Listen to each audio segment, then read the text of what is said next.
Boa noite a todos e a todas. É uma alegria, é uma honra, é um privilégio para a Academia Mineira de Letras receber a sessão sobre a grande escritora Jane Austen. É uma alegria a parceria que ora celebramos com as professoras que lideram o movimento pela preservação da memória da escritora aqui no Brasil. Esta parceria resultou de uma bela conversa, uma bela interlocução entre a professora Adriana Salles e esta casa, e é uma parceria que terá vários desdobramentos. Este é o primeiro deles, é uma noite dedicada a Jane Austen. E eu nunca vou me esquecer da primeira conversa com a Adriana, que foi no salão de chá da Academia Mineira de Letras, no Palacete Borges da Costa, a nossa sede aqui ao lado. Eu nunca vou me esquecer dessa conversa, porque teve um determinado momento que eu falei para a Adriana: Adriana, não existe lugar mais Jane Austen em Belo Horizonte que a Academia Mineira de Letras e que esse palacete, e que esse salão de chá. Né? É claro que foi uma forma divertida, né, enfim, reiterar o apreço e o respeito que todos nós temos pelo legado dessa mulher tão especial que levantou uma obra literária tão potente e tão perene, né, que vence aí os desafios do tempo. Hoje nós temos aqui, com muita alegria, 3 professoras que vão abordar aspectos diversos da obra de Jane Austen. Eu vou falar rapidissimamente sobre cada uma das nossas convidadas, às quais eu agradeço imensamente a presença, né? Mas antes eu quero fazer o que sempre faço, convidá-los a participar da vida desta casa. Não é? Esta casa completa, em dezembro, 113 anos. É uma vitória.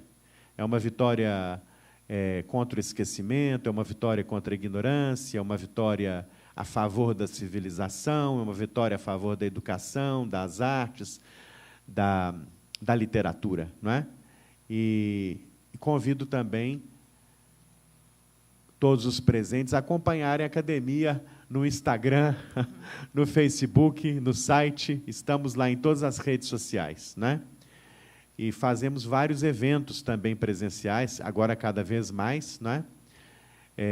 Estamos no YouTube? Estamos. Postamos lá uma aula inédita exclusiva praticamente toda semana? Postamos. A pandemia nos forçou a isso também, não é? Antes da pandemia, nós tínhamos 200 seguidores no nosso canal do YouTube. Hoje nós temos 3.700.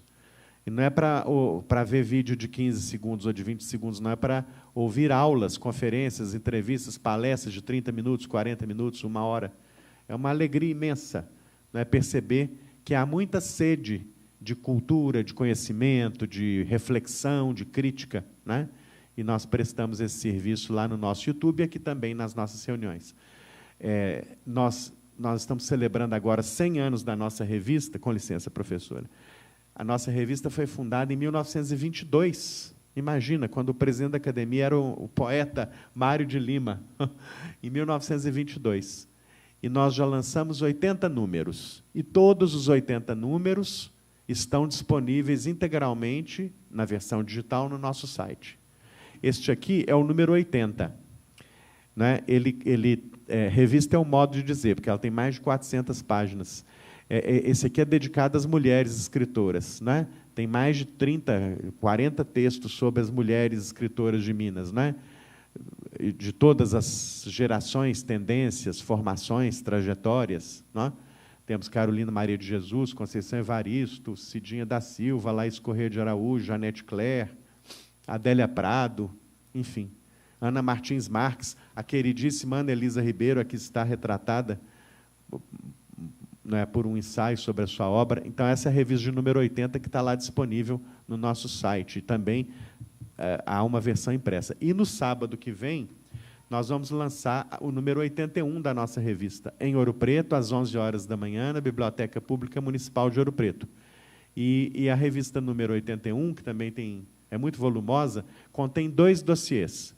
O dossiê Literaturas Africanas em Língua Portuguesa, com mais de 30 textos, que eu organizei junto com a professora Nazaré Soares Fonseca, da UFMG, e o dossiê Poesia e Narrativa Indígena em Minas Gerais, organizado pela professora Marinês de Almeida e pelo acadêmico Ailton Krenak, recém-eleito para ocupar a cadeira 24 da Academia Mineira de Letras, né? O que é motivo de grande alegria para todos nós, eu imagino, né?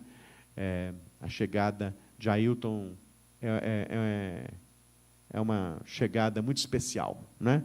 É um encontro dessa instituição com o que esse território produziu de mais rico, de mais interessante no campo, né, das culturas chamadas culturas dos povos originários, enfim, para nós é fundamental, né? Nós somos essa riqueza, essa diversidade, né? Muito bem, era isso. Me perdoem o excesso. Olha, aqui está, então, a professora Adriana Salles, que lidera com brilho, com devoção, né, os estudos e os eventos em favor de Jane Austen. Ela é presidente da Jane Austen Society of Brazil, Sociedade Brasileira de Jane Austen, é doutora em Linguística Aplicada pela UFMG. Também estão conosco as professoras Flávia Lima, que é pedagoga, formada pela UFMG, e com mestrado em Educação e Relações Humanas pela UENG. E também está conosco Marcele Vieira Salles, que é graduanda em Letras e Estudos Literários pela UFMG e é mestre em Administração. E a uni-las esse amor à literatura, feita por uma mulher tão interessante, tão especial. Eu vou fazer companhia ao trio aqui na mesa, mas eu agora passo solenemente a condução dessa sessão para a professora Adriana, porque ela é que vai chamar as palestras e dar o ritmo da sessão. Tá bem, professora? Okay. Seja bem-vinda. Eu quero pedir a todos aplausos de boas-vindas às três conferencistas.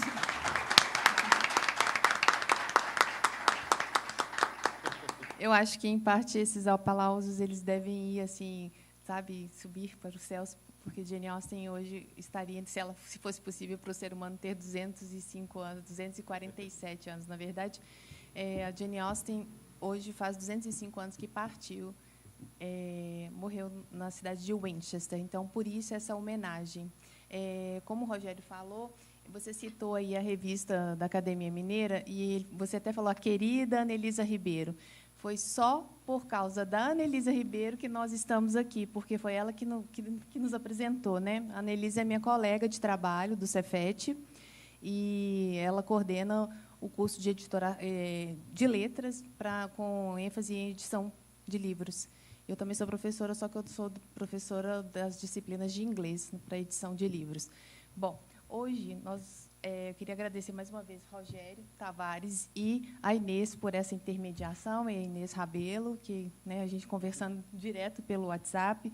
E a Jane Austen Sociedade do Brasil foi criada em 2009, na cidade de Ouro Preto, porque nós reunimos um grupo de amigas para poder conduzir um trabalho que fosse mais voltado para a academia. Por que isso? Porque, quando eu criei o blog da Jane Austen Brasil, em 2008, não tinha nada sobre a escritora, nem na Wikipédia em português.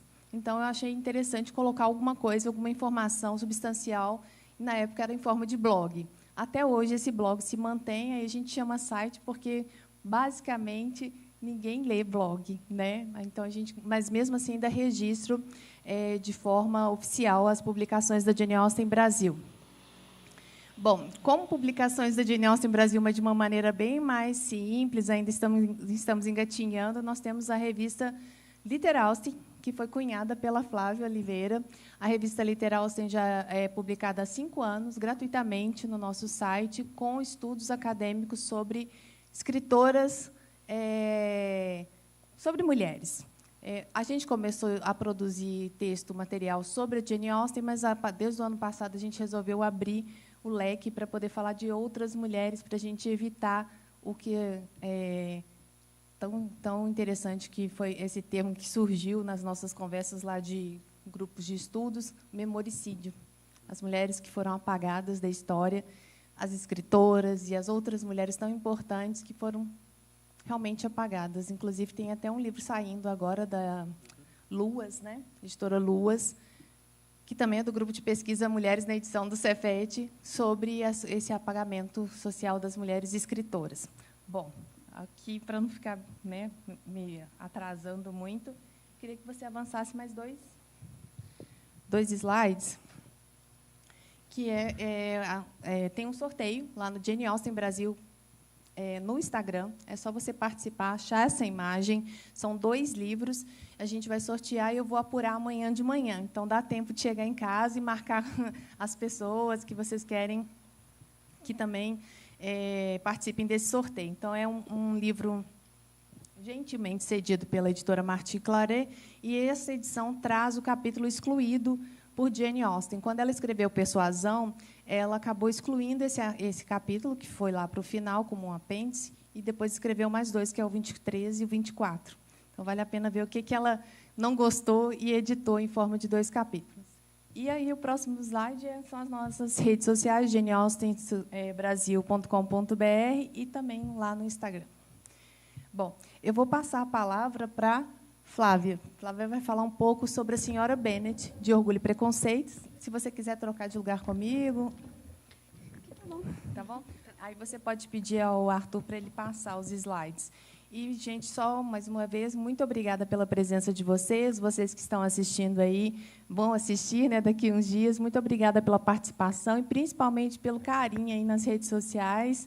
A gente tem amigos que já seu filho já fez 10, a minha tinha 10 quando começamos a nos encontrar. E aí as famílias estão todas aqui representadas, né, e já são 15 anos, praticamente, de Jane Austen Brasil. Obrigada.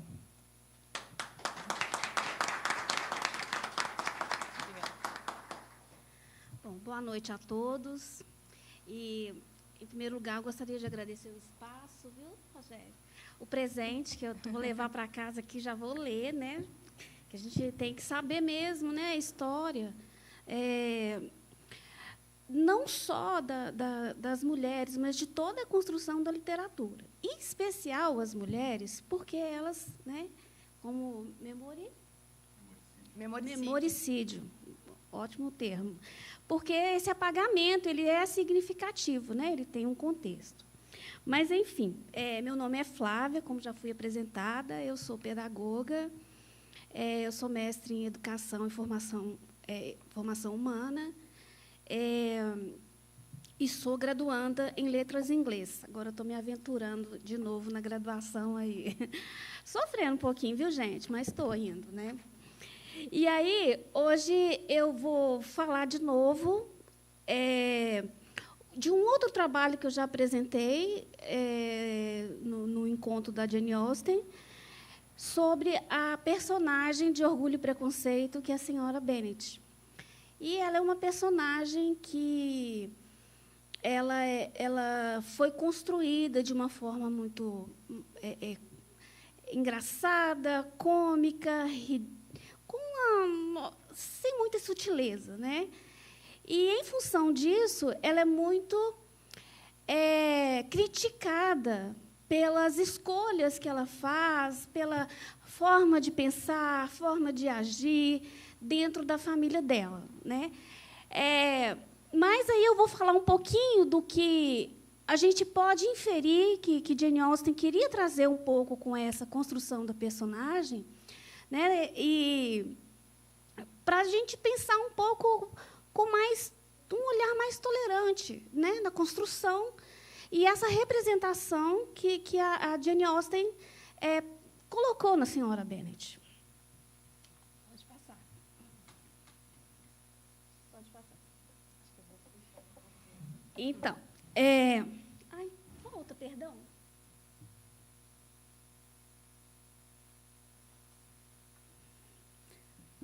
Volta. Não, perdão, viu? Desculpa. Pode passar. Um pouco da personagem. A senhora Bennet, então, foi uma personagem da obra do Orgulho e Preconceito. Ela foi a mãe da protagonista Elizabeth Bennet e de outras 4 irmãs, né? A sua personagem, ela apresenta, como eu já disse, as características cômicas, indiscretas e até grosseiras para os padrões convencionais. Então, é muito comum que todos esses atributos ganham ênfase em todas as produções que surgiram depois. também, né, nos primeiros capítulos do livro, tem bem essa questão, é bem acentuada essas características da personagem. Pode passar. E aí, a senhora Bennet, o que a gente pode inferir da escrita, da construção da obra, na obra, né? Ela foi a única da sua família que não se casou bem no sentido financeiro, social, né? Ela não tinha uma relação de muita cumplicidade com o seu esposo. Eles divergiam em muitos assuntos. Ela era meio marginalizada. Ele tinha uma coisa que eu acho muito interessante, é que ele gostava muito da biblioteca, mas, às vezes, eu me pergunto se ele gostava de ler ou se ele queria fugir dela, né? Mas, enfim, ela sofria muito por não ter um herdeiro. É bom a gente, né, situar isso, e eu vou falar um pouquinho mais sobre isso, a questão de ter 5 filhas. Isso, na época, era muito pesado. Então, mas ela tinha uma coisa que eu acho que era bem inovadora, né, a senhora Bennet, é que ela dava liberdade para as filhas dela, que não era muito comum da época. Então, ela dava mais voz do que outros personagens, do que acontecia na vida de outras personagens. Ela vivia hostilizada pelas filhas, pela sociedade, pelo esposo. E ela tinha... Aí fica uma pergunta, né? Será que ela perdeu a sutileza e a doçura da juventude? Será que foi a vida que foi fazendo com que ela ficasse assim? A condição dela enquanto mãe, né, enquanto sujeito daquela família? Pode passar, Arthur. Então, a célebre frase, 5 filhas para casar. Já começa assim o ponto mais importante da personagem, sabe? Essa frase, ela foi dita, e eu fico sempre pensando que ela tem um peso muito, muito grande, ela tem um significado muito grande. Então, eu fico pensando, né? Será que foi uma frase do acaso? Né? Será que Jane Austen colocou ali, simplesmente? Eu acredito que não. Eu acho que ela pensou muito para escolher essa frase, porque ela queria dizer muito com essa frase. Então, o contexto familiar, né? O seu esposo, o Sr. Bennet, ele não se preparou para o futuro das filhas. Ele não teve aquele cuidado, porque ele já sabia, ele tinha 5 filhas. Né? Elas não poderiam herdar, porque, na época, a maioria das mulheres, salvo em algumas situações que a Adriana pode explicar melhor depois, a mulher não tinha o direito à herança da família. E ele tinha essa característica aí de ficar na biblioteca, fugir das responsabilidades. Ele desprezava as filhas dele, ele criticava as filhas dele, e sem se sentir responsável como coeducador, né, como educador, como pai. Ele não tinha esse envolvimento. E ele não tinha mesmo medidas para ridicularizar todas elas. E aí, o contexto social, né, a mulher da época. Né? E, para a mulher, só tinha um destino, era casar e procriar. E, em geral, ela não tinha o direito de herdar a propriedade, ela não sobrevivia de uma profissão. O tempo era muito desfavorável, haja vista o caso da Charlotte, que é amiga da Elizabeth. Né? Ela não se casou, e a Elizabeth acha que o cúmulo do absurdo é ela aceitar se casar com o Sr. Collins. E aí ela fala, poxa vida, mas olha para mim. Né? É que ela já se sentia velha para arrumar um casamento, né? E então ela estava aceitando aquele casamento ali, aquele personagem, outro personagem meio duvidoso. Então, a representatividade da mulher era condicionada a um bom casamento. Mas o que seria um bom casamento? Né? Então, para aquela época, pensar naquele contexto ali, onde a mulher tinha aquele destino, o que seria um bom casamento? A mãe, a mulher, uma visão para além de 200 anos. A mulher de ontem e a mulher de hoje. Isso é para a gente pensar, né, gente? A mãe de ontem, a mãe de hoje. Jane Austen fez uma crítica atemporal. O que a gente pode pensar assim que mudou hoje, né? A mulher hoje ela vive de sua profissão, ela tem vários direitos, inclusive de posses, né? Outros tantos direitos aí que a gente já conseguiu e sabendo que a gente tem muito mais aí a alçar. Mas algumas coisas ainda ficaram, né? Eu fico pensando que sim, na questão familiar, né? Ainda eu vejo muitas mulheres ainda reclamando de excessos de responsabilidade. Eu vejo mães sonhando com um bom casamento para os filhos, para as filhas, sem aquela responsabilidade de 200 anos atrás. Mas, né, o que a mulher, o que mudou, né? Então, Jane Austen, para mim, ela foi uma crítica que tinha um olhar muito mais do que do momento, uma visão crítica daquele tempo. Para mim, ela dizia sobre questões humanas, né, que são construídas culturalmente, mas outras também que a gente se apega muito e que não desfaz, mesmo fazendo parte de outro tempo e de outras culturas. Bom, o que eu tinha para falar era isso, porque, na verdade, eu não estou aqui só defendendo a senhora Bennet, não, né? Eu estou querendo que a gente pense junto como que a gente pode olhar para ela e pensar, né, que ela tinha um sofrimento muito grande, ela tinha um peso muito grande e que ela, a meu ver, ela estava sozinha. Dentro daquela família, ela estava sozinha com uma responsabilidade de dar um destino melhor para as filhas, né? E quem, como mãe, como pai, quem não quer um futuro melhor para os seus filhos, né, gente? Então, é isso.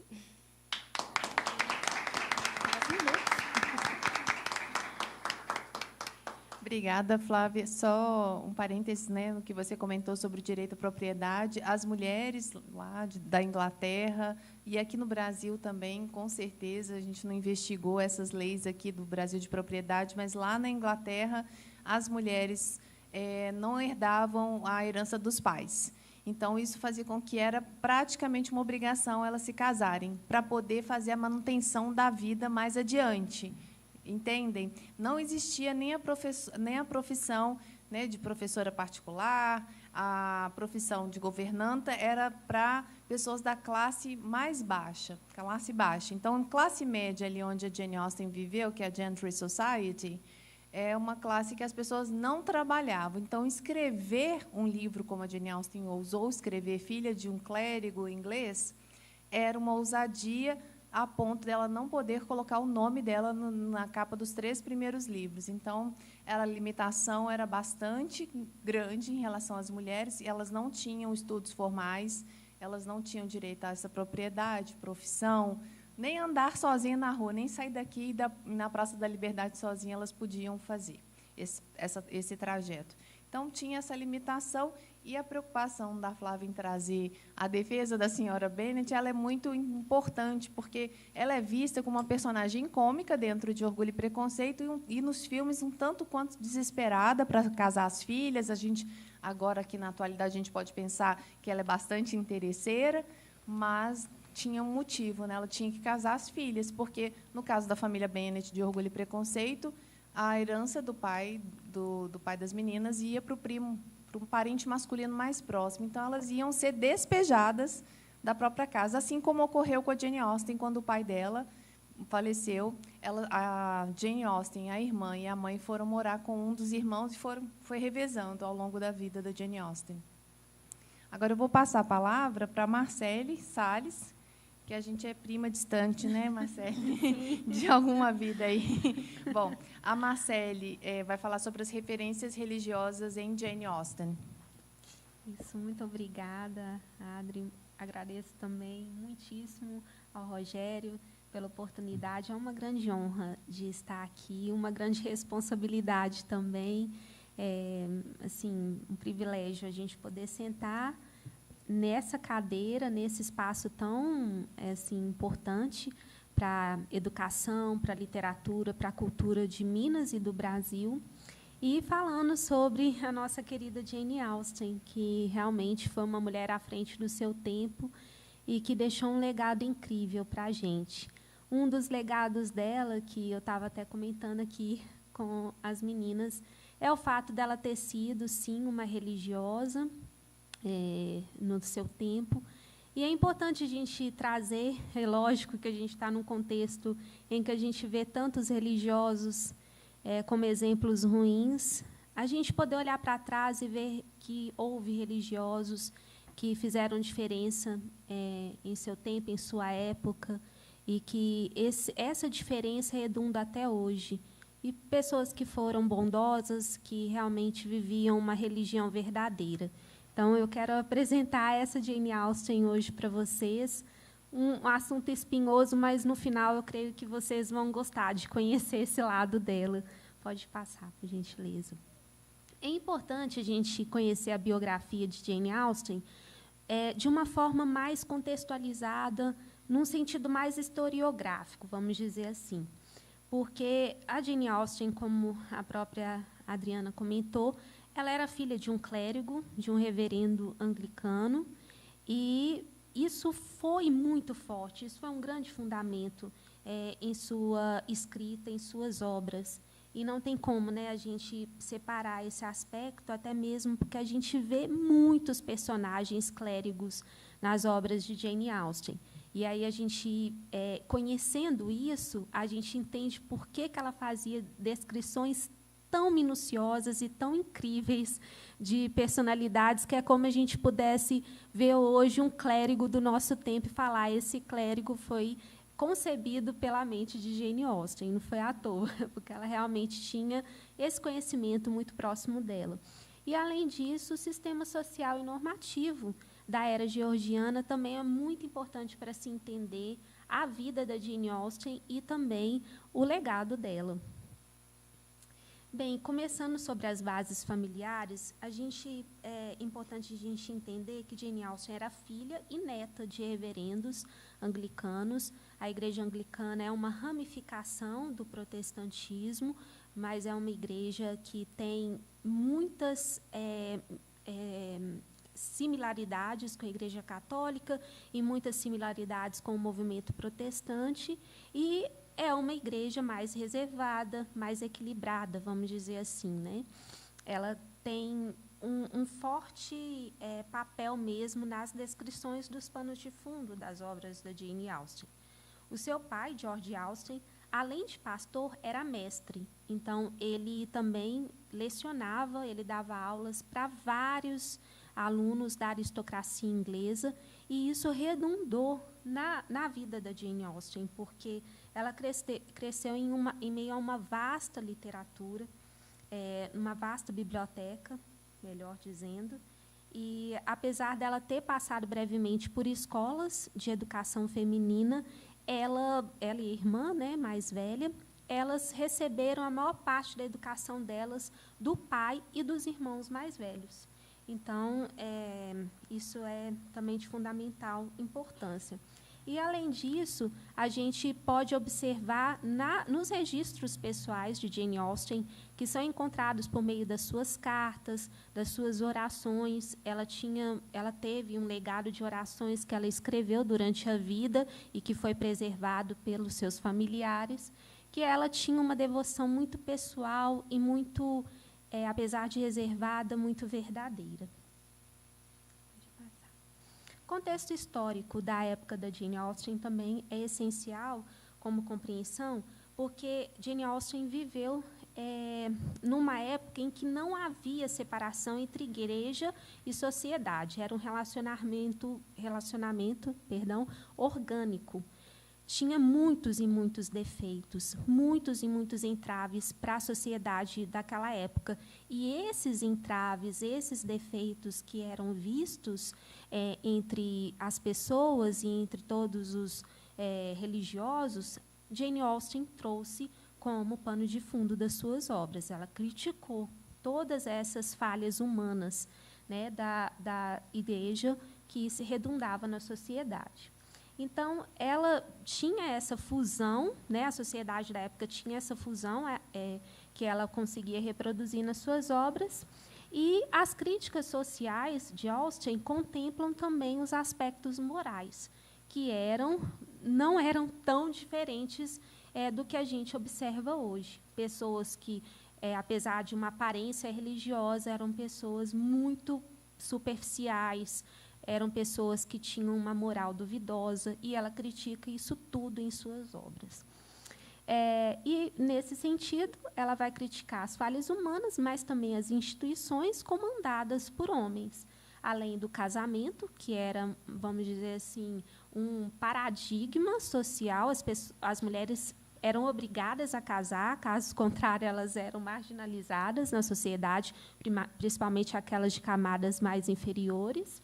E o sistema legal e o clero eram totalmente questionáveis, né, na sua época.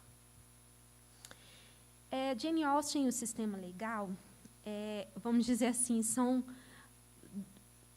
na verdade, Jane Austen ela tinha uma grande preocupação com essa parte, porque ela sentia na pele como mulher, como filha de um reverendo, que ela não tinha direito à propriedade, nem ela, nem a mãe, nem a irmã, mas ela também via isso em todo o seu entorno. Isso era algo que preocupava, lógico. E ela viveu na era georgiana, como eu havia dito, entre 1714 e 1830, e o sistema legal, e a própria Flávia e a Adriana já comentaram, havia o preceito da lei da primogenitura masculina, ou morgádio. Isso é tratado nos dos grandes livros, né, dos principais livros de Jane Austen, que é o Razão e Sentimento, ou Razão e Sensibilidade, e Orgulho e Preconceito. E o que é essa lei de primogenitura e morgádio, como as meninas comentaram, implicava? Que as mulheres não tinham direito às propriedades. Então, se o pai falecesse, ele tivesse apenas filhas, como Mr. Bennet tinha 5 filhas, todas as 5 filhas ficariam desprovidas, a não ser que elas fossem presenteadas, né, logradas com o cuidado de um familiar rico que pudesse socorrê-las. Caso contrário, elas tinham que casar mesmo, ou ter uma profissão mais rebaixada. Aí elas poderiam ser contratadas como preceptoras, né? Mas elas tinham um futuro muito incerto, muito preocupante, né? Com exceção de mulheres que viviam num contexto familiar em que elas poderiam herdar a propriedade, como é o caso da personagem Emma, no romance de mesmo nome. A Emma Woodhouse, ela herdou a propriedade do pai, porque era uma exceção na época, né? A Adri depois pode até comentar mais em relação no caso de Emma, porque tem uma peculiaridade ali, mas era muito raro isso acontecer. E a mulher estava reservada o casamento como melhor alternativa. E, no caso, por que Jane Austen tinha isso muito aguçado, e ela tinha um grande conhecimento dessa parte mesmo da lei de primogenitura masculina? Provavelmente porque o irmão dela era um magistrado. Então, ele fornecia, né, muitos biógrafos comentam que ele poderia fornecer muitas informações sobre casos legais em que ele estava acostumado a tratar. Então, isso foi muito importante também para o conhecimento de Austen. Como eu disse, as duas principais obras de Jane Austen, que é Razão e Sentimento e Orgulho e Preconceito, vão trazer a questão da lei de primogenitura como enredos principais, né, nas tramas. Vamos dizer assim, não principais, mas como panos de fundos que fundamentam até a trama, o desenrolar de toda a história. A gente vê, no caso de Razão e Sentimento, as irmãs Dashwood, as 3 irmãs também, que ficam órfãos, o pai morre, ficam, vamos dizer assim, dependentes da generosidade do irmão, e aí a gente conhece, não sei se todo mundo já teve a oportunidade de ler, é uma história magnífica. Jane Austen consegue traçar o destino dessas irmãs que ficam dependendo da generosidade e se veem, junto com a mãe, totalmente sozinhas, à mercê mesmo do destino. E aí a história vai se formando de uma forma brilhante, como Austen conseguia fazer, né? E em Orgulho e Preconceito, que a Flávia já explicou muito bem para a gente, 5 filhas, as irmãs Bennet, aí também ao bel prazer do destino, como que elas iriam fazer numa eventual morte precoce do Mr. Bennet, né? E aí a gente vai fazer a associação, a gente vai ver intertextualidades a partir desse momento, em Orgulho e Preconceito, com narrativas bíblicas. Então, a gente observa a forte influência da narrativa bíblica nas obras de Jane Austen. E uma das principais é a associação mesmo da narrativa que a gente encontra num dos livros do Pentateuco, o livro de Números, no capítulo 27, vai narrar para a gente a história das 5 filhas de Zelofeade. Noa, Macla... esqueci todos os nomes das meninas, acabei esquecendo de anotar. Mas essas moças, né, mulheres, elas eram filhas de Zelofeade, que era um parente, né, um descendente da linha sucessória de José. José do Egito, eu creio que alguns de vocês, né, a maior parte já ouviu falar. Ele era descendente do patriarca lá de Israel, chamado Jacó, e ele... Zelofeade teve 5 filhas, ele só teve mulheres, né, vamos dizer assim, herdeiras, entre aspas. Ele não teve filhos homens. E, no momento em que Moisés adentra na terra de Canaã, juntamente com todo o povo de Israel, começou a fazer a distribuição da terra entre as 12 tribos de Israel. Então, a parte que cabia à tribo de José, que era dividida entre os 2 filhos, né, legítimos de José, que, no caso, era Manassés e... eu esqueci o outro nome. Efraim, exatamente, Efraim.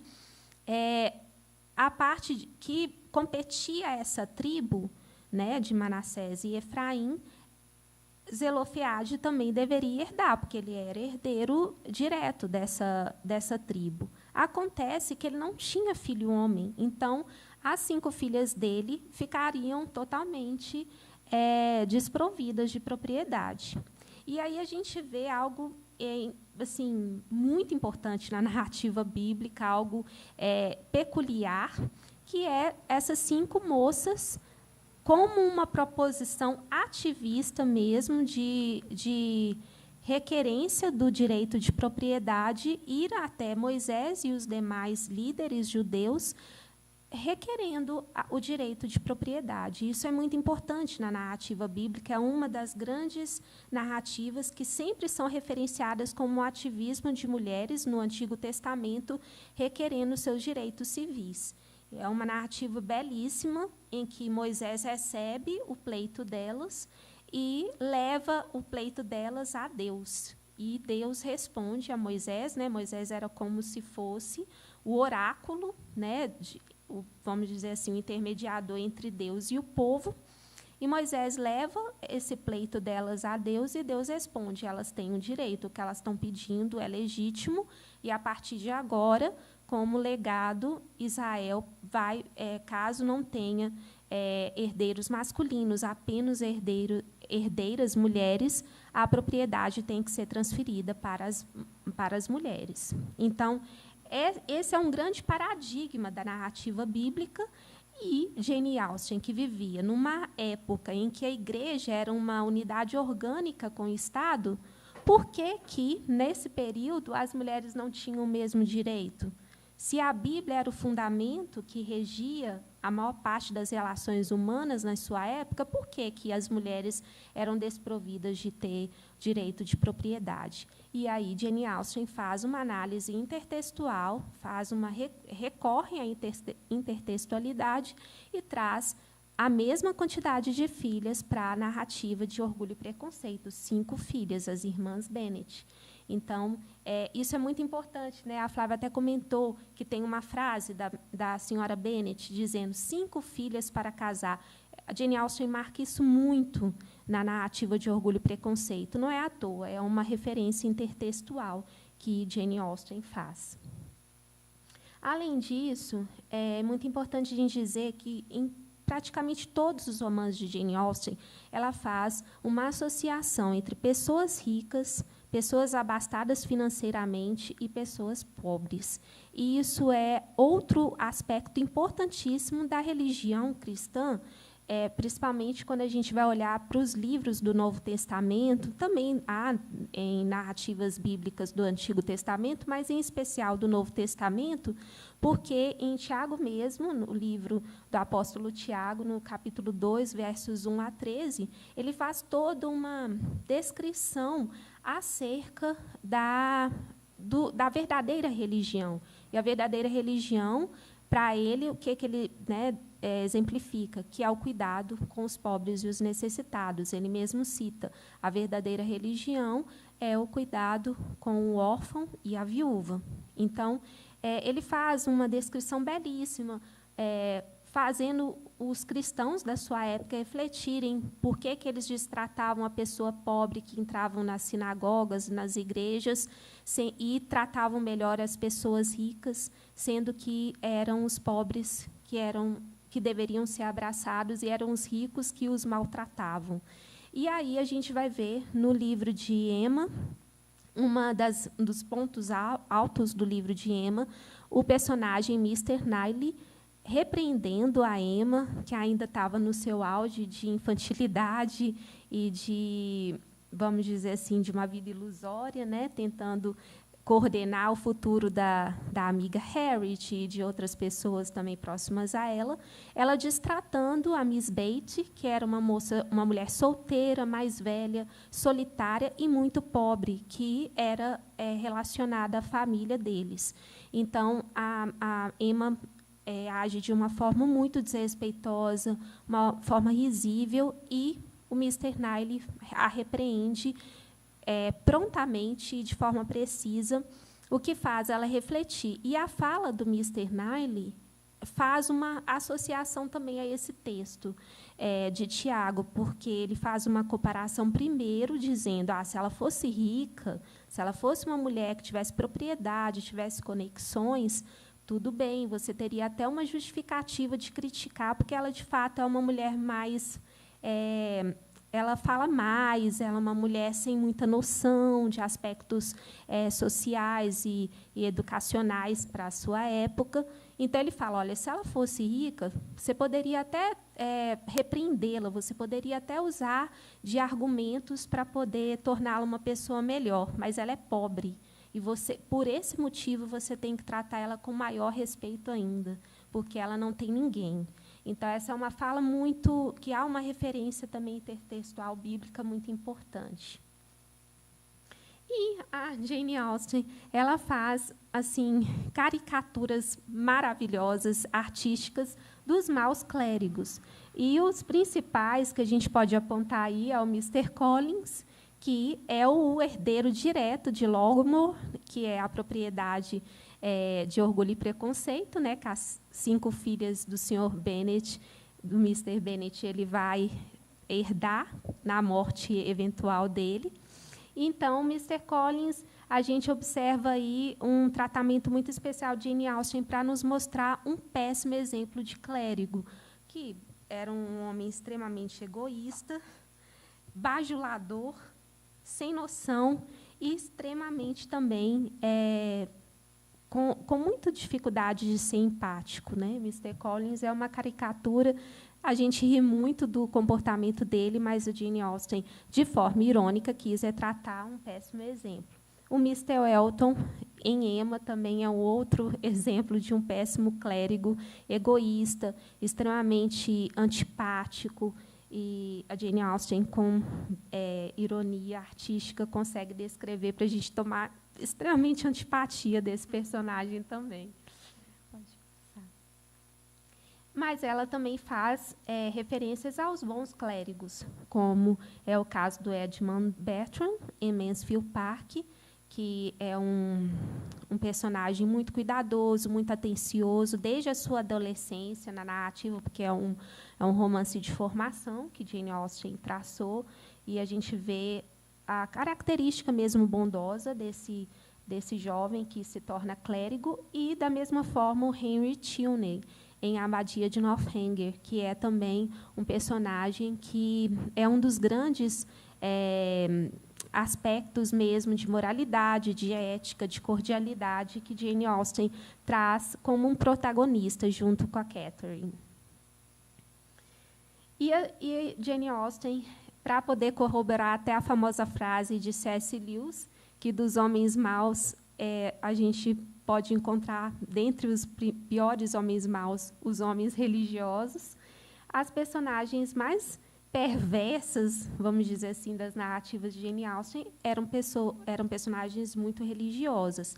E aí eu quero fazer só uma breve leitura aqui, que quando Austen escreve sobre ideias, as virtudes e os vícios da Marinha Britânica, por exemplo, a denúncia do tráfico de escravos, ou o movimento evangélico, que é o movimento abolicionista da sua época, ela o faz por meio da criação de personagens memoráveis, não escrevendo sermões. Sua simpatia pela abolição pode ser inferida não só daquilo que ela escreve em suas cartas sobre a ativista Thomas Clarkson, mas também das associações pró-escravidão de duas de suas personagens mais monstruosas, que é a Mrs. Norris e a Mrs. Elton, que é a esposa do Mr. Elton, o mau clérigo que eu apresentei anteriormente. Então, Jane Austen ela faz essa associação mesmo, ela não escreve sermão, ela apenas descreve a personalidade, o comportamento, as atitudes da pessoa como risíveis, como comportamentos deploráveis, que são aqueles comportamentos que não devem ser seguidos, né? E, para terminar, é importante a gente dizer que Jane Austen ela tinha uma reserva devocional, ela era uma mulher muito reservada em sua religião, ela era comprometida com as atitudes, então, ela procurava mesmo, dentro até das biografias dos seus parentes mais próximos, ela era uma mulher sábia, educada, cordata, que era preocupada com o bem-estar das pessoas. E ela tinha, sim, uma preocupação com o cristianismo como formador da moral. Então, a gente vai ver isso por meio das descrições dos seus personagens e do pano de fundo, né, das narrativas.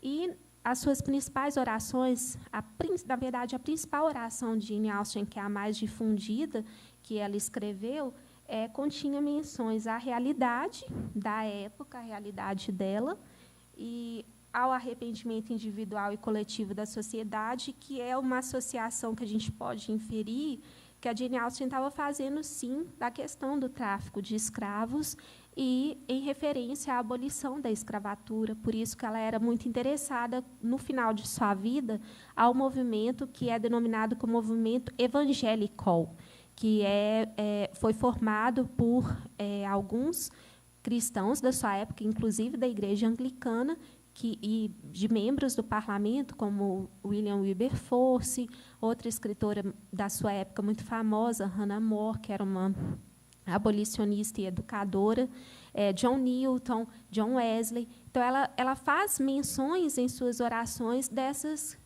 situações que eram totalmente questionáveis que deveriam ser abolidas na sociedade, que era injustiça contra as pessoas pretas.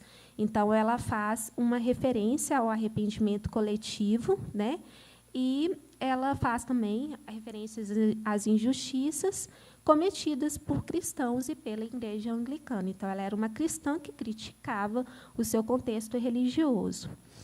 E, como eu disse, ela era simpatizante por um movimento que advogou pela causa abolicionista e pela educação formal de mulheres.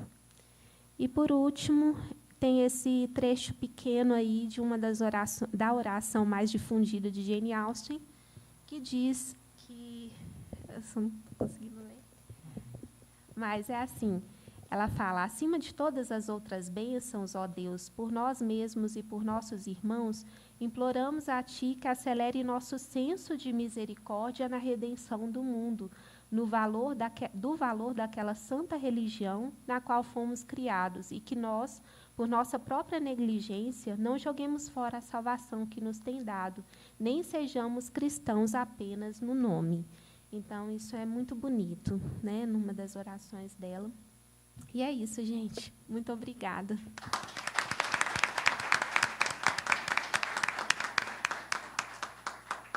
É interessante observar que em Jane Austen nada é por acaso. O título de Mansfield Park pode simbolizar a propriedade, como de fato é, porém, um dos primeiros abolicionistas da Inglaterra foi o Lord Mansfield. Então, percebe? Ela poderia ter colocado o nome da mansão, qualquer outro nome, mas ela optou por Mansfield. E a Hannah More, para quem quiser conhecer um pouco mais, na Literal Austen, a Marcele já escreveu artigo sobre a Hannah More. A gente já tem uma página no Instagram, né, sobre a Hannah More, e depois a gente pode falar um pouco mais, aí vocês procurem a gente. Sobre a questão da senhora Elton, em Emma, é curioso porque ela vem de uma cidade...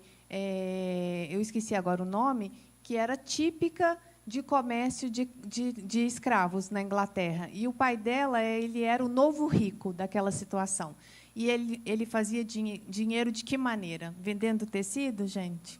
Então, é uma questão a ser questionada. Então, ela é até um tanto quanto rejeitada por ser nova rica, por ter associado, primeiro, ao trabalho, porque classe média não trabalhava na Inglaterra, então, a pessoa que trabalhava ela já era desmerecida. E pela fonte de renda ser, muito possivelmente, o comércio de escravos. A gente tem que levar em consideração que todas aquelas pessoas, inclusive a família da Jane Austen, ela sobrevivia a partir da escravidão, principalmente no que a gente chama, nos livros, né, Antíqua, que chama de América Central. Não dá para evitar. E ela também não poderia propor um radicalismo aí de mudança social, porque, primeiro, a pena não estava só na mão dela para poder fazer essa crítica, né? Podia ser uma crítica, mas quem podia propor mudança eram os homens no parlamento inglês, e isso demorou muito, muito tempo. Bom, acho que agora eu vou passar a palavra para mim, para me, myself and I. Bom, queria agradecer a presença aí das minhas alunas, da Luana e da Stephanie, que, além de aluna, é professora lá no Cefet comigo. Bom, a permanência de Jane Austen, eu vou falar um recorte, né, da minha pesquisa de doutorado, que eu constatei a respeito dessa permanência da Jane Austen por meio do cânone e também do fandom, que é o domínio de fãs, né, o grupo de fãs. Bom, pode passar. Bom, a Jane Austen nasceu em 1775 e morreu em 1817, nessa data de hoje, né? A Jane Austen, para vocês perceberem um pouco como que era o sistema de limitação das mulheres, ela morava em Charlton, que é um distrito de Winchester. Winchester foi a primeira capital da Inglaterra, fundada em 809. 800, não 1800. A Jane Austen ela foi se tratar em Winchester. Ela teve uma doença que possivelmente pode ser um câncer, mas não tem estudos concretos a respeito do que matou Jane Austen, porque ela morreu muito cedo, né, com 41 anos, e a família dela toda viveu até os 80, os irmãos, a mãe. Bom, a Jane Austen ela foi se tratar em Winchester e quando ela faleceu, a irmã não pôde acompanhar o cortejo fúnebre, porque tinha-se a ideia de que mulheres iam fazer escândalo ao acompanhar uma pessoa, né, um cadáver ao túmulo. Então, tinha essa preocupação ou a limitação, né, da Cassandra Austen, que é a irmã, não poder nem dizer o último adeus de fato para a própria irmã, que elas eram muito unidas. Bom, como as meninas falaram, filha de um reverendo, do George Austen, com a Cassandra Austen. A Cassandra Austen, ela é de uma linhagem um pouco mais nobre do que o reverendo Austen, e tem uma linha de sucessão aí até chegar a Catherine atual, princesa da Inglaterra, de 23 gerações. Então, elas têm uma ligação, são primas, que não existe essa consanguinidade, essa relação de parentesco, mas elas são parentes ali na árvore genealógica da família dos nobres ingleses. Bom, ela tinha acesso à biblioteca do pai e a convivência com os rapazes. Por que eu estou dizendo isso? Que aí, a partir dessa convivência com mais pessoas dentro de casa, que o pai dela preparava rapazes para ingressarem nas universidades inglesas. Então, com essa preparação e com essa convivência, ela pôde também observar comportamentos bem distintos para poder elaborar seus personagens. Ela não se casou. Ao contrário de todas as suas heroínas, que têm final feliz com o casamento, né? Aí a proposta é o casamento, né? Os livros se encerram todos em um casamento. Jane Austen não se casou, não faltou oportunidade, ela foi pedida em casamento ao menos uma vez, mas ela aceitou na noite, no dia seguinte recusou. Especula-se que foi pelo fato dela achar que não ia conseguir se dedicar à escrita, por ela ser casada. A gente pensa que hoje é possível, aqui, professora escrevendo, sendo casada, sendo mãe, mas é um dilema e naquela época o marido tinha total autoridade para proibir essa prática de escrita que não era bem-vinda, porque até hoje uma mulher com um livro na mão pode ser considerada um bicho feroz, né? Bom, deixou 6 livros e 3 volumes que a gente chama de juvenília. Aqui no Brasil, a juvenília já foi traduzida por 3 editoras principais e agora também por uma tradutora independente. Os livros têm inúmeras edições, não dá nem para citar. E as pessoas sempre me perguntam quais são as melhores traduções. A melhor tradução é aquela que você consegue dialogar com a Jane Austen, porque leitura não é um ato passivo, né? É um diálogo entre você e o escritor. Mas eu sugiro algumas que já são tradicionais, tem algumas que já são datadas, né? Tem algumas palavras que não são interessantes de ser usadas mais hoje em dia, mas por uma questão de direito de tradução, né, das famílias, eles querem manter as palavras que não precisam estar lá. Palavras de cunho racista, né? Só antes de volta só mais uma vez, o único retrato que a gente tem de Jane Austen é essa aquarela que a irmã fez, e a Cassandra não era uma boa desenhista, essa não era uma boa habilidade. E isso também denota uma outra coisa importante. As mulheres não tinham direito a ter retratos. Então, a irmã, porque era uma desenhista né, caseira, ela fez esse retrato da Jane Austen, e, a partir deste retrato, é que a gente vai ver lá no final dos slides o rosto da Jane Austen estampado na na nota de 10 libras da Inglaterra, mas é a partir também de estudos de imagens, de pinturas dos irmãos e do pai da Jane Austen. Então, até o direito de ter a sua imagem replicada e pelos séculos as pessoas do sexo feminino não tinham. Bom, a Jane Austen é considerada, sim, um fenômeno pop das revistas, né, de publicação, de circulação da época, até a academia. Ela é falada aqui no Brasil, nos últimos 10 anos, nós observamos um verdadeiro movimento assim, de boom, né, literário, de pesquisas, porque até quando eu comecei o blog não tinha nada, eu não conhecia quem tinha feito alguma pesquisa em relação a Jane Austen, mesmo porque também os caminhos de pesquisa eram mais difíceis para a gente pesquisar se tinha alguma tese, alguma dissertação, ou até TCC. Bom, o George Sainsbury, ele cunhou esse termo Janeite, ou a Janetes, né? Em 1894, e existe na academia uma discussão se o ideal seria usar o termo Janeite ou Austenite. Eu acho que Austenite é mais engloba todo mundo, os austenianos, então somos, né, não precisa definir por gênero. E aí fica meio difícil eu ficar chamando o Rogério, por exemplo, de um Janete, fica parecendo chacrete, alguma coisa muito de fã, assim, sabe, aqueles fãs de carteirinha. Bom, o Roll e o Dryden escreveram um livro sobre Jane Austen, sobre a recepção de Jane Austen ao redor do mundo, e eles cunharam também esse termo de viajante global, graças a romances e filmes que já foram traduzidos em dezenas de línguas. Ela também é ensinada nas universidades em todo o mundo. Ela é considerada, assim, uma celebridade, uma superstar. Existe esse termo também, aí, a Austen mania, que é o apelo comercial amplamente divulgado pelas redes sociais. Tem um rapaz lá no fundo com a camisa da Jane Austen de óculos, aí, bem, né, caracterizando esses memes que a gente está tão acostumado a ver na internet. E eu falei que a Deidre Lynch ela discute esses termos aí, se é interessante a gente chamar os fãs de Janeites ou Austenites. Bom, a popularidade da Jane Austen, ela se dá basicamente aqui no Brasil. O modo de acesso aos livros da Jane Austen é por meio dos filmes, sim. Esse final de semana nós tivemos o lançamento na Netflix de Persuasão da Jane Austen. Aí eu estou esperando a poeira baixar um pouco, deixando os fãs falarem das adaptações, porque, obviamente, todo mundo sai em defesa da Jane Austen, que essa não é a melhor adaptação, mas, depois de um tempo, as pessoas acalmam e acabam considerando alguns aspectos ali que consideram positivos ou não, né, Luana? Bom, eu me prometi assistir mais uma vez para que eu pudesse elaborar essa minha visão aí inicial dessa adaptação. Para mim, quanto mais adaptações, melhor. Então, acho que é importante. A Deborah Yaffle, ela fala também que, lá nos Estados Unidos, essa popularidade da Jane Austen ela começa pelos filmes, então, o ponto de partida são filmes, talvez pela rapidez da gente assistir uma história ali em 2 horas, no máximo, então, o livro demora um pouco mais, né, para ser acessado. Bom, a popularidade também explodiu por causa da internet, também do fenômeno de intermídia, porém, foram as adaptações para o cinema que trouxeram os fãs para dentro, né, para comprar os livros.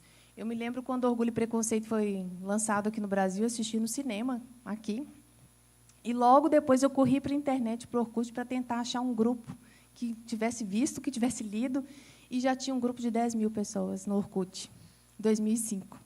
E aí, com a escassez de material sobre a Jane Austen em português, foi que, em 2008, eu criei o blog com essa intenção aí de divulgar a vida e a obra da Jane Austen, já que eu sou professora de língua e de literatura inglesa, eu tinha que puxar alguma coisa para que eu pudesse também fazer disso um trabalho de pesquisa, né? Bom, essa introdução aí de Jane Austen por meio dos fãs é que faz com que a gente tenha novos leitores. Então, não adianta, por exemplo, por experiência própria lá no Cefet, é melhor eu apresentar Jane Austen de Bollywood, do cinema indiano, ou Jane Austen e os zumbis, do que pegar um texto efetivamente, né, para as telinhas, como você mostrou algumas capas de DVD ali, do Colin Firth. Primeiro, porque não dá tempo ficar assistindo uma série de 6 horas na sala de aula. E os outros causam algum tipo de estranheza ou aquele choque. Mas tem zumbi na época da Jane Austen, e aí que eles vão tentar ler. Bom, as adaptações das obras literárias não só contribuem com a longevidade de uma obra, mas também permitem a atualização de temáticas encontradas nos romances. Isso aí é o trabalho da Bianca Rossato, lá do Rio Grande do Sul, que já esteve aqui em Belo Horizonte também falando sobre Jane Austen. Espero que ela possa voltar aqui no final do ano, né?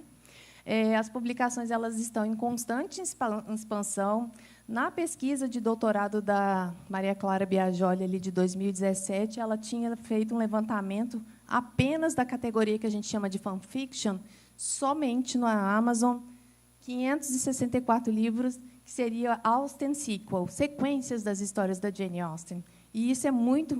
Imagine vocês, 5 anos à frente, como estamos hoje, isso deve ter duplicado, no mínimo.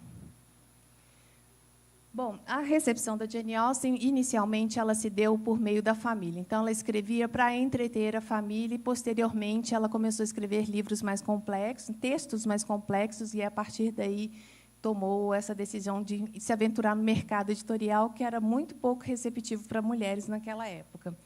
A partir da publicação, veja bem, ela começou a escrever Razão e Sensibilidade em 1796. Apenas em 1811 é que ela foi publicada. 15 anos desse livro sendo maturado, sendo revisto. E a Jane Austen escreveu Razão e Sensibilidade e Orgulho e Preconceito, no romance, são romances epistolários, ou seja, a troca de cartas entre os personagens. E aí, quando ela publicou em 1811 e 1813, ela já trouxe esse renovo aí para a literatura, que é o que a gente conhece como romance.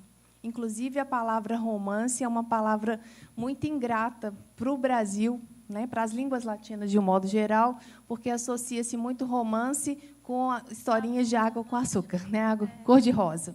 E, na verdade, toda a história que é transposta em forma de romance é porque essas histórias elas eram contadas, elas eram faladas, e, a partir, por exemplo, da língua italiana, portuguesa, francesa e espanhola, começou esse movimento de uma formalização da língua, e começaram a transpor essas histórias em línguas românicas, e aí virou romance. Então, é uma palavra complexa, e aí tem a outra, que seria uma substituição, que é novela, é pior, porque a gente associa com novelas que a gente vê na televisão.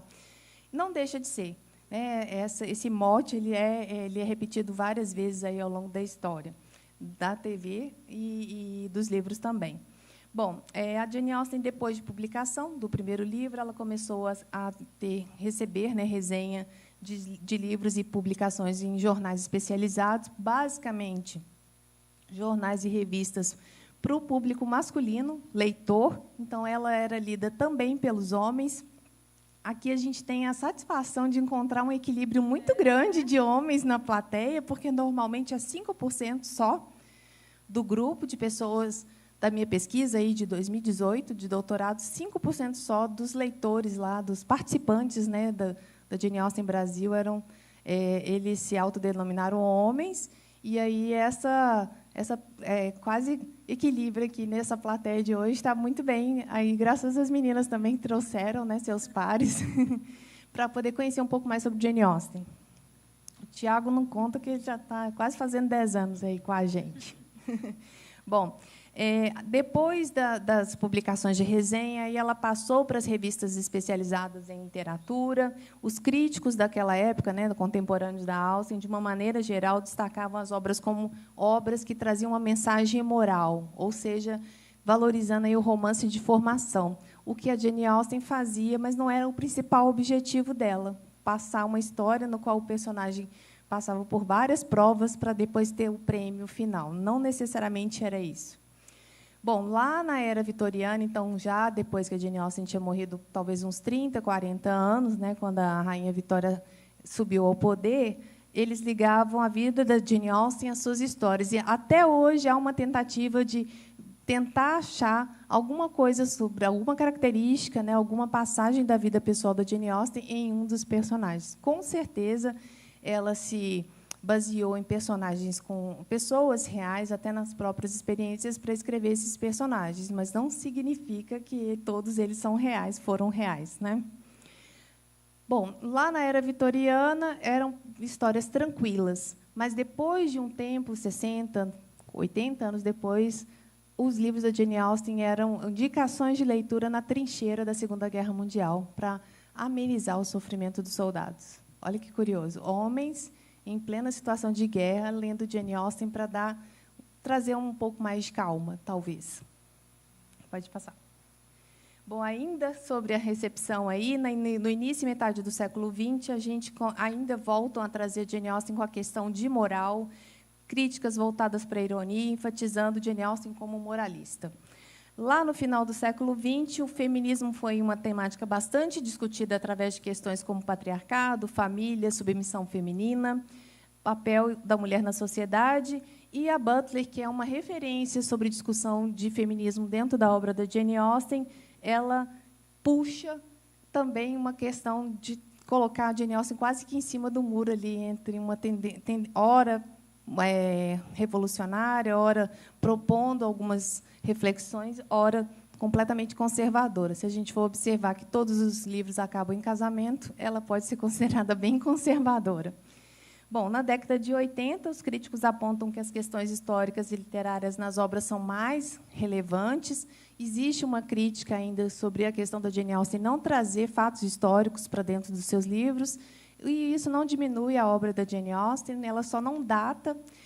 A gente acabou um curso semana passada sobre Jane Austen e as 4 estações, onde eu coloco a transição do tempo marcada pelas estações e pelos feriados religiosos, porque é a única forma que dá para datar a passagem do tempo dentro das obras da Jane Austen. Bom, o Roger Salles, que não é nosso parente, né, mas a galera está bem firme aí, o Salles, na Jane Austen. Ele é um americano, ele levanta o questionamento sobre a visão da Jane Austen como conservadora ou revolucionária. Depois, se vocês quiserem acessar lá no janeaustenbrasil.com.br, tem a seção lá no Alto Contato, aí tem um artigo meu sobre Jane Austen conservadora ou liberal. Eu preferi colocar liberal ao invés de revolucionária, porque, né, não é tanto assim, né, gente? Revolucionária tinha que pegar em arma, alguma coisa assim, fazer alguma greve. Bom, no início do século XXI, os estudos também voltam para o feminismo e pós-colonialismo e voltam a estudar as críticas estéticas também da escrita da Jane Austen. Como tradutora da Jane Austen, não é fácil verter Jane Austen para o português, e vocês têm que levar em consideração que tradução é uma versão, nunca vai ser o espírito de Austen, assim como as adaptações para o cinema e para a televisão. Existem palavras que são dificílimas de transpor para o português, por exemplo, carroça, charrete, carruagem. 3 palavras que a gente consegue fazer uma definição. Lá, no mínimo, dentro das obras, eu encontrei 8. Então, eu não tinha como fazer uma distinção muito clara, a não ser fazendo notas de rodapé, explicando que a quantidade de cavalos e a quantidade de pessoas que estavam lá conduzindo a carruagem denotava a riqueza do personagem. Aqui no Brasil não tinha muito essa distinção. Lá, aí as possíveis contribuições da nossa geração são sobre a mulher na sociedade ainda, fazendo contraponto até com a realidade, com a nossa atualidade, com as situações de questões de gênero. O fandom, a presença dos fãs na internet da Jane Austen é que mantém essa sobrevida digital dessa escritora. Não são os parentes da Jane Austen que ficam lá tentando vender livros, apesar deles estarem atuantes. A 5ª geração já de sobrinhos da Jane Austen está atuante lá na Austrália e na Inglaterra. Eles estão atuantes, mas eles não são essas pessoas que trazem o nome da Jane Austen à tona todo momento. É uma camisa, é uma palavra, quando alguém fala de Jane Austen, eu conheço uma professora que fala sobre ela. Ou então, não aguento mais ouvir falar de Jane Austen, que deve ser bem o caso dos meus alunos. Bom, a Austenmania e a popularidade nas redes sociais. O interessante das redes sociais é que é uma democracia. Então, você pode falar, você tem direito de fala. Este final de semana mesmo, como eu falei, do lançamento de Persuasão, tem um monte de gente falando do filme positivamente, negativamente, e é isso que engrossa, né, essa discussão aí de fãs. Bom, aqui no Brasil, Jane Austen começou a ser traduzida em 1940, coincidindo com o lançamento do filme em preto e branco, Orgulho e Preconceito, a produção americana. Existe um filme de 1939, mas o estúdio pegou fogo lá nos Estados Unidos, então não temos o filme realmente para ver. Esse de 1940 é com Laurence Olivier, eu esqueci o nome da personagem principal, que faz Elizabeth Bennet. Aqui no Brasil, a José Olímpio começou a traduzir Jane Austen, trazer Jane Austen para o público brasileiro, com a tradução de Orgulho e Preconceito, e já tem 80 anos, portanto, mas Jane Austen circulava no Brasil em pleno 1850, 60, com a tradução de A Família Elliot, que se chama Persuasão. A Família Elliot era o título provisório que Jane Austen deixou, e, quando ele foi publicado, os irmãos decidiram colocar Persuasão. Eu acho que Persuasão é mais forte do que A Família Elliot. Essa tradução portuguesa ela é uma tradução a partir da tradução francesa. Acho que é Madame de Isabelle que traduziu essa versão, né, para o francês, e ela fez realmente uma versão, não é uma tradução de palavra por palavra ou parágrafo. E aí, por sua vez, o português também fez a partir da tradução dela, então é uma versão. E, curiosamente, em Portugal eles não colocavam o nome do escritor na capa do livro, eles colocavam o nome do tradutor. Então, ficou parecendo que A Família Elliot era a tradução do escritor, e não da Jane Austen. Mas há registro, também tem um artigo meu lá na Liter Austen, que eu pesquisei há registros desses livros na Biblioteca Fluminense e no Real Gabinete de Leitura Português. O Grêmio Português, lá do Pará, me cedeu a cópia digital desse livro.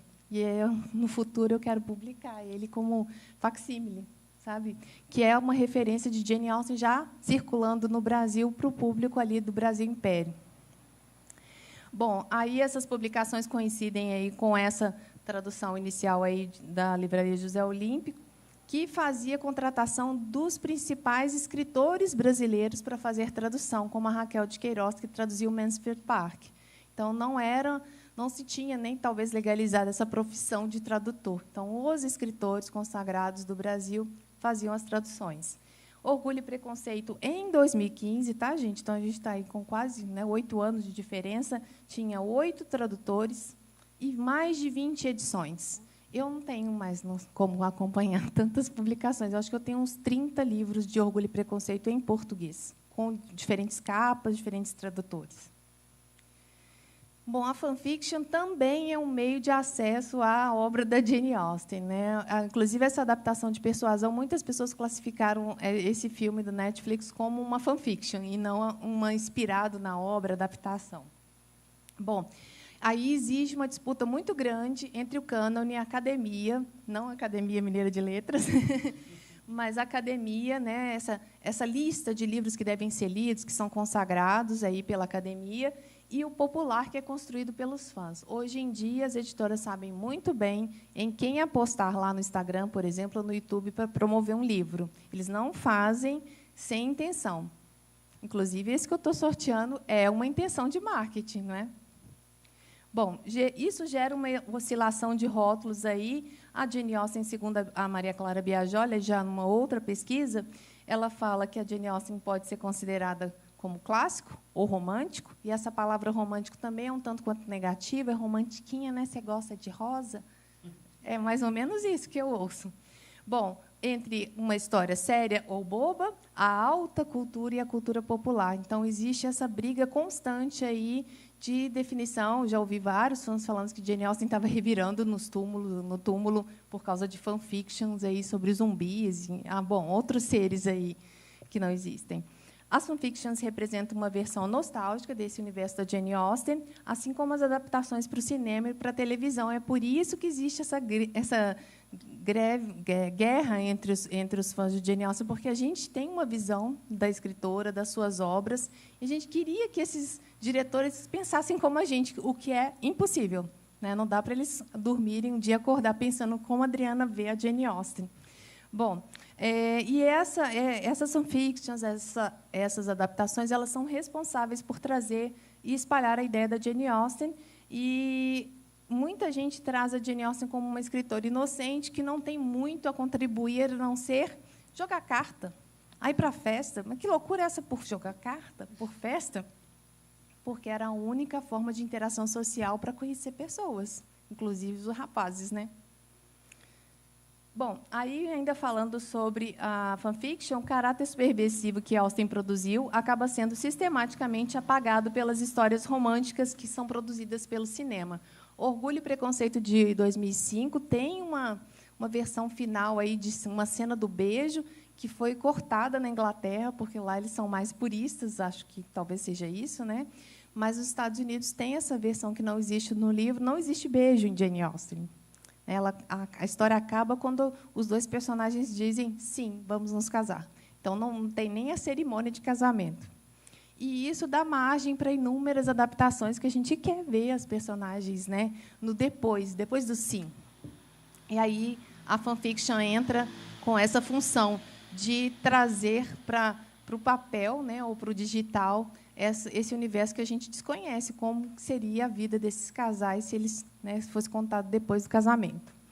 Bom, os personagens masculinos, por mais que a gente queira ter um ideal aí de herói, eles não são bem representados, não tem uma precisão aí sobre os personagens masculinos, e eles não são tão importantes e interessantes quanto as mocinhas. O papel, o destaque que a Jane Austen dá para a personagem são para as mulheres nas suas obras. Aí o Nixon notou o seguinte: os filmes e adaptações para a televisão tentaram corrigir essa falha, transformando atores em heróis, em personagens, talvez até sexualizando um pouco a Jane Austen, como ocorreu na adaptação da BBC de 1995, com o Colin Firth, que nem é tão lindo assim, digamos assim, na questão estética, né? Ele era até bem desconhecido, mas quando colocaram Colin Firth para sair de um lago com a camisa molhada, virou a sensação. Foi a partir do Colin Firth que começou essa, digamos, sexualização dos personagens masculinos da Austen, para trazer um pouco também, para vender essa imagem. E ela vende para todos os públicos, não é só para as mulheres, não, gente. Quem não quer parecer com o Mr. Darcy? Quem não acha que é um elogio? Fala assim, você é o Darcy da minha vida? Ou coisa parecida, o Tiago aí, o Roberto pode responder depois aí. Colocando a saia justa aí para vocês. Bom, as adaptações aí, eu fiz só um recorte das adaptações ali até 2007, que é com Persuasão, aquela lá do meio. É extraordinário como os filmes e outras coisas contribuíram para chamar essa atenção pública da Jane Austen. Orgulho e Preconceito, lá em 95, era tema de discussão de 850 membros, em 1997, que discutiam essa adaptação da BBC por e-mail, tá, gente? Na JASNA, que é Jane Austen North America. Então, lá, em 97, tinha 850 pessoas conectadas por e-mail para discutir os livros da Jane Austen. Hoje, há 5 anos, a JASNA tinha mais de 5 mil membros. Então, hoje já deve ter aumentado bastante. E eles fazem encontros com bailes, com tudo que tem direito, né, em hotéis. E a gente até sonha, né? É o que vende. É esse sonho aí de ficar vestindo roupa da regência. Morar na regência ninguém quer, mas vestir, sim. Por causa dos espartilhos, por causa da dificuldade até de questões de higiene, né, de sobrevivência mesmo, aí, questão econômica. Bom, os atores fazem com que os personagens dos livros de Austen se tornem gente como a gente de carne e osso, e as pessoas acabam achando que esses personagens são reais, como eu vi nesse final de semana. Essa não é a Anne Elliot que eu conheço, não. A Dakota Johnson não é essa Anne que eu conheço, porque cada um tem uma versão de si, da Jane Austen. E aí, quando transforma em uma atriz que fez outros personagens, ela tem que saber, o ator, né, ou a atriz tem que saber se despir dos personagens anteriores, até mesmo da sua característica, da sua personalidade, para entrar em personagens complexos como os da Jane Austen. Essa Darcy mania aí, ela começou com 1995, ali Colin Firth saindo de um lago, né, e ela se repete até hoje. Existe uma tentativa muito forçada de transformar o ator de Persuasão, né, de semana passada, aí, 2022, como um retrato aí de mocinho super bonito. Na verdade, eu falo assim, como que eles enfeiaram esse ator, gente? Porque precisava disso? Então, a discussão ainda gira em torno de questões muito estéticas e não da complexidade das temáticas trabalhadas naquele livro, por exemplo, que é Persuasão. Bom, tem 2 adaptações aí de 2007 que são quase que uma biografia da Jane Austen, e aí a gente tem que entender que a biografia da Jane Austen só foi escrita 50 anos após a morte, pelo sobrinho, que é um memoir. Então, é uma memória desse sobrinho, 50 anos após a morte, então não é uma coisa muito fiel, e, principalmente, esse braço da família, esse ramo da família, tentava não é nem endeusar, santificar Jane Austen. Então, essa biografia ela é um pouco tendenciosa para este lado aí de Jane Austen, sempre como uma pessoa muito honesta, muito religiosa, mas que não tinha língua solta, como a gente vê nas cartas. A título de curiosidade, a Renata Colasanti defendeu tese de doutorado na USP sobre a tradução das cartas, que são inéditas ainda no Brasil, mas a tese dela está disponível lá no site da USP para vocês conhecerem um pouquinho mais de Jane Austen a partir das cartas.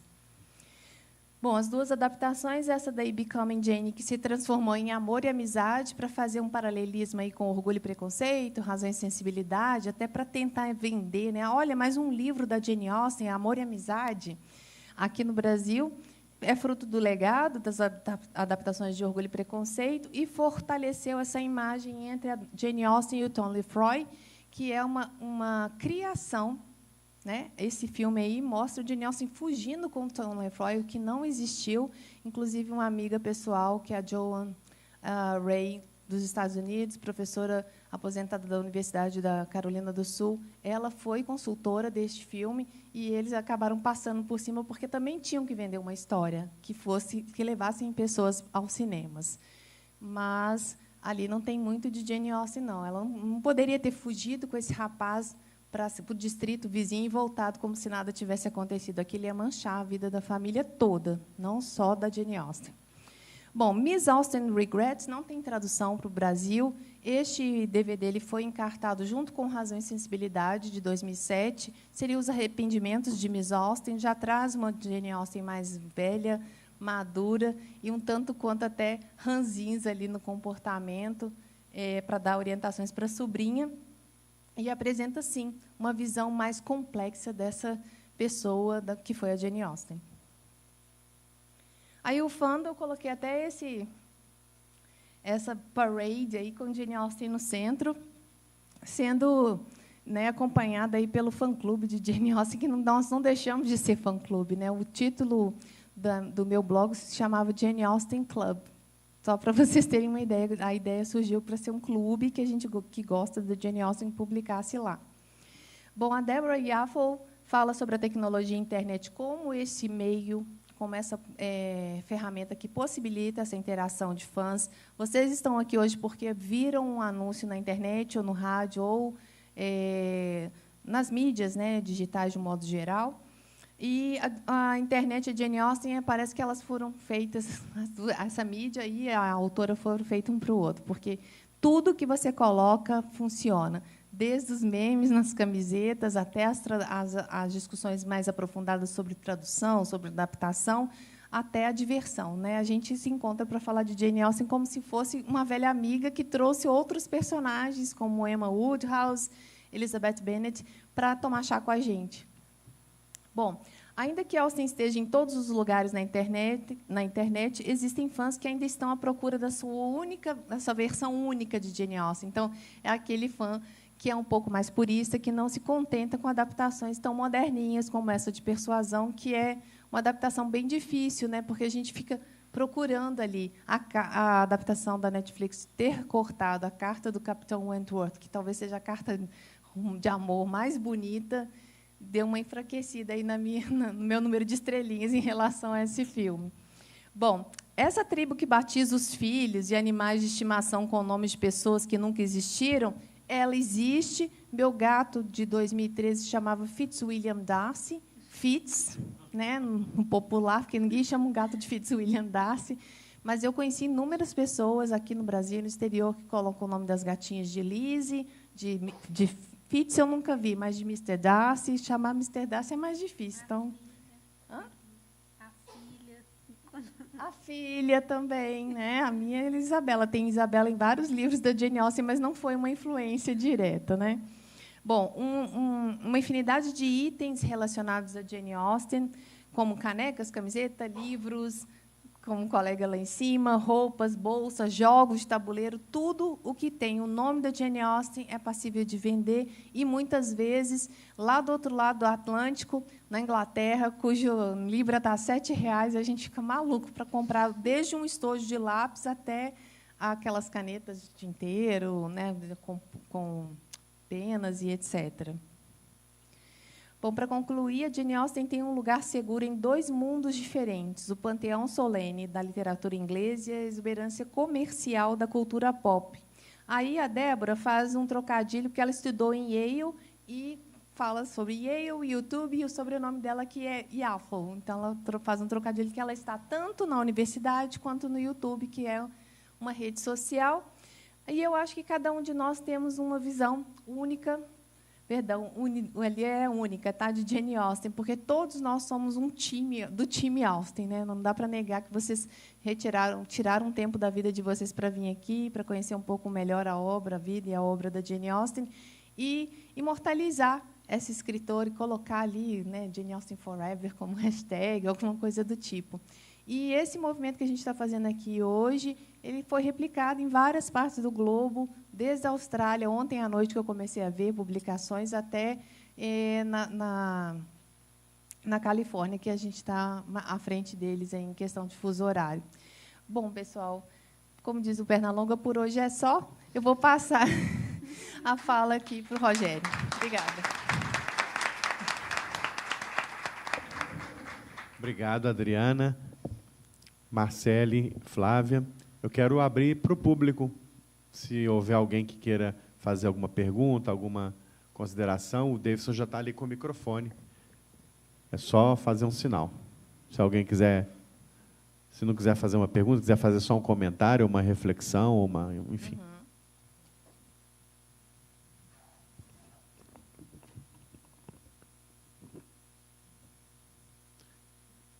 No início, assim, é todo mundo tímido, não é, Luana? Não é, Stephanie? Aí eu abro o microfone da sala e ninguém fala. Depois, a gente fica até 10 horas conversando. Bom, enquanto vocês criam coragem, eu queria pedir permissão. Claro. Nós estamos com um projeto para fazer o Jane Austen Day pela primeira vez aqui no Brasil e fixar essa data como 16 de dezembro. Nós vamos fazer um encontro nos moldes dos outros 8 encontros da Jane Austen Society of Brazil. Vai ser em Belo Horizonte, porque nós moramos em Belo Horizonte, não faz sentido levar para outro estado. A maioria, né, das pessoas que são da Jane Austen Society of Brazil estão aqui, inclusive, nessa sala. A Cláudia está lá em Ouro Preto, vai assistir posteriormente. Nosso encontro vai ser um encontro de 3 dias, em dezembro. Começa numa sexta, sábado e domingo.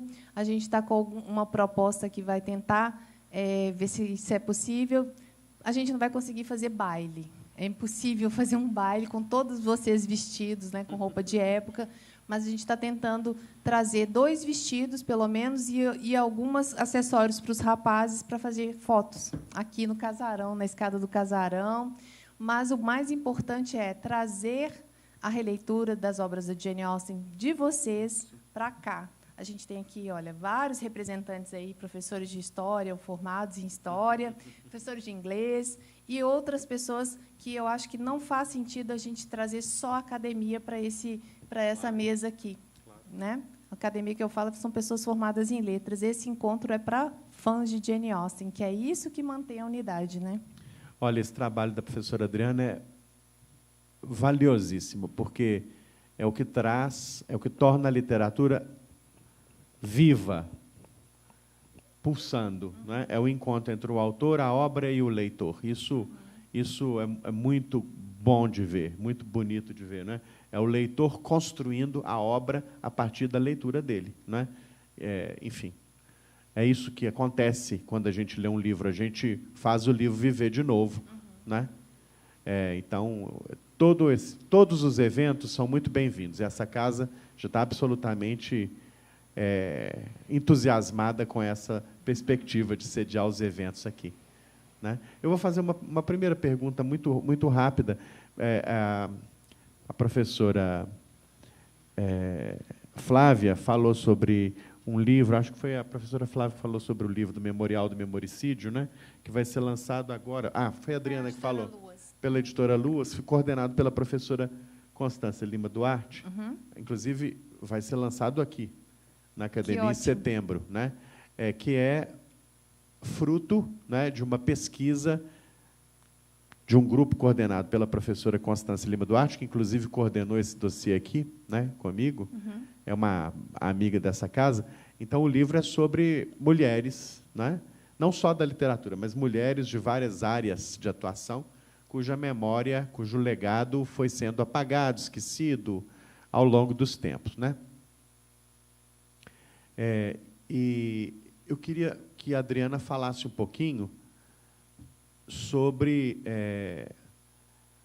como foi possível, o que existiu de tão vigoroso e de tão forte na obra de Jane Austen, que fez com que ela, de uma certa forma, escapasse um pouco da sina a que tantas escritoras foram, infelizmente, condenadas.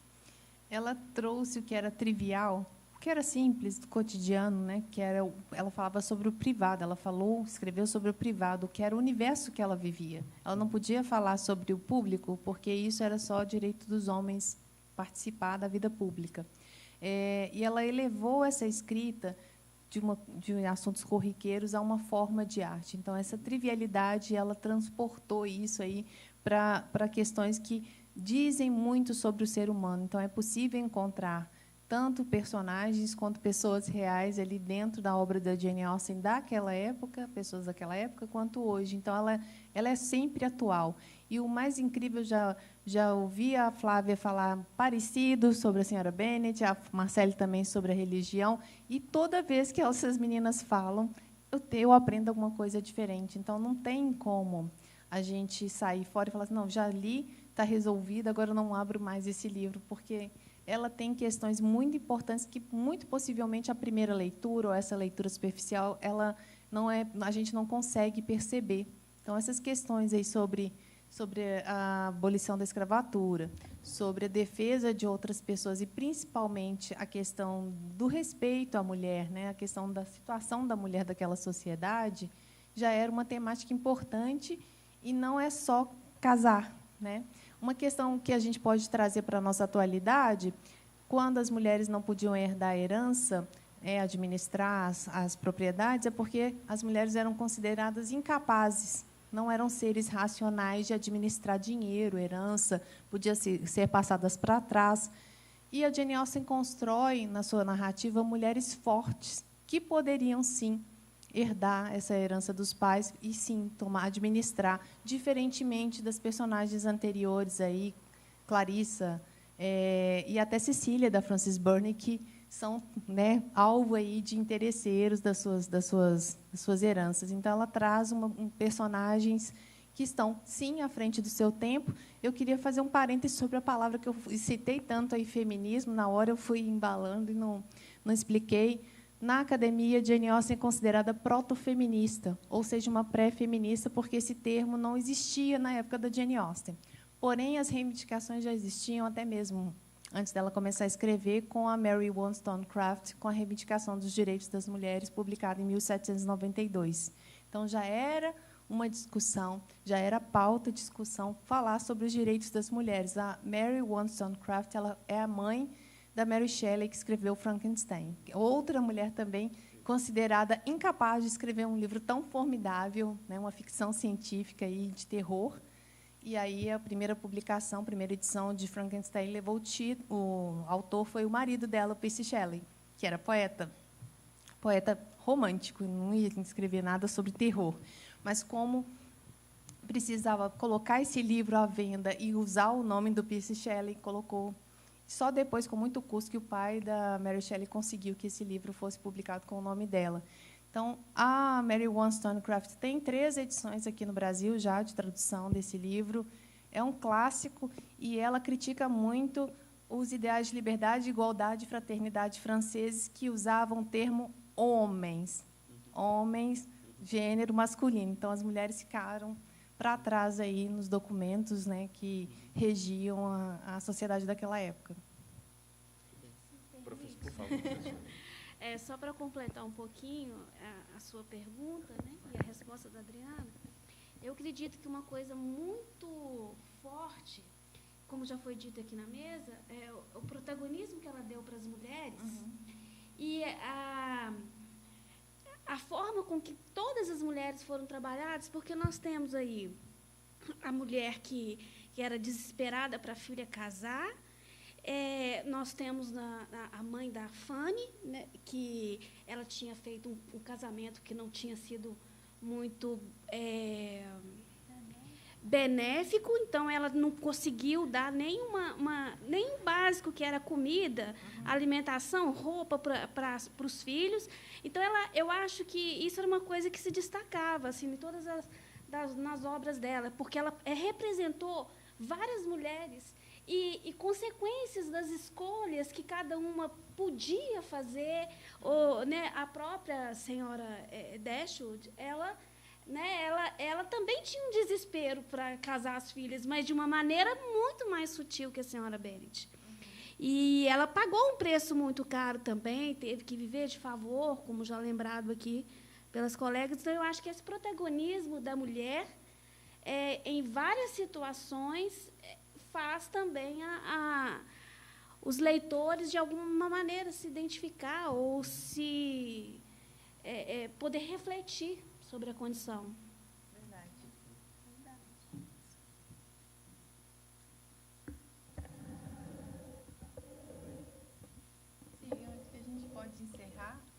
queria agradecer muito a presença de vocês. Tem rostinhos aí que a gente não se vê há anos, tem rostinhos que a gente se vê só digitalmente aí por causa da pandemia, né? Conheci só digitalmente, agora estou conhecendo presencialmente, face to face. Muito obrigada pelo interesse de vocês de estarem aqui e espero poder contar com vocês, com a presença de vocês em dezembro, que aí vai ser realmente uma festa, né? Vai ser 3 dias aí de encontro nos moldes que a gente já fez nos outros anos. Muito bem. Professoras, querem fazer uma consideração final também? Quero novamente agradecer pelo espaço, pela oportunidade, a honra de poder falar nessa casa, né, que é um privilégio mesmo, e de estar aqui, contar com a presença de cada um de vocês também. Estou aqui com a presença do meu marido, das minhas amigas aqui na plateia, e eu fico muito feliz por cada um ter vindo. E dizer, gente, quem não teve a oportunidade ainda de ler Jane Austen, faça se aventure, né, em abrir um livro dela e ler, porque é uma riqueza de um conteúdo interminável de exploração. A gente encontra vários e vários temas, vários personagens que são personagens da vida real. A gente se encontra ali, a gente ri com a ironia, a gente descobre nuances de ironia e de interpretação de texto que, infelizmente, aqui no Brasil não se dá a valorização adequada que deveria, né, para a literatura ficcional. Então, façam esse exercício, é maravilhoso. Jane Austen tem que ser lida, relida e tem que ser descoberta sempre, porque ela foi uma mulher à frente do seu tempo, uma mulher realmente genial. Então, é isso. Muito obrigada mais uma vez. Eu quero agradecer a todos aqui presentes, minha filha, minha best friend, que saiu de tão longe para me ver. Eu vou te dar um beijo daqui a pouco. Mas agradecer a todos vocês, agradecer ao Rogério, agradecer a Adriana pelo convite. Adriana, muito obrigada pelo convite, pela confiança, né? A gente está sempre conversando, mas eu sei que, de alguma maneira, você acreditar em mim, para mim, é uma honra também muito grande, viu? Eu te agradeço. E agradeço por compartilhar a mesa com a Marcela, minha querida. E estou muito agradecida pelo presente. Nossa, muito mesmo. Um luxo. Eu acho que o livro presente, né? Aliás, o presente livro, é um presente maravilhoso. Sabe? Eu sou apaixonada com livros, né? Então, eu fico muito grata. E obrigada a todos vocês, gente. Muito bem. Palmas para as nossas queridas mestras.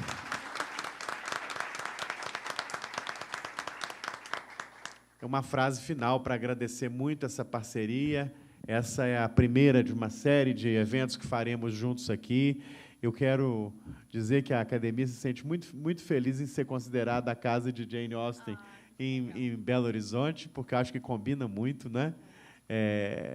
E que a gente se encante sempre, não é, pela leitura, pela literatura, pelos livros, né? Porque a gente sabe muito bem os benefícios que a gente gera para nós e para o nosso entorno, não é, quando a gente mergulha nessa aventura, nesses universos aí que os livros são capazes de nos dar. Venham sempre à casa de vocês. Eu queria agradecer a Heloísa, querida, por esse trabalho lindo que faz sempre, ampliando o público das nossas palestras. E visitem o nosso canal no YouTube, que nós temos mais de 300 vídeos lá. Muito obrigado, Adriana, mais uma vez, parabéns pelo trabalho belíssimo que você faz, a Flávia e a Marcele, venham sempre, e a vocês também, muito obrigado. Boa noite.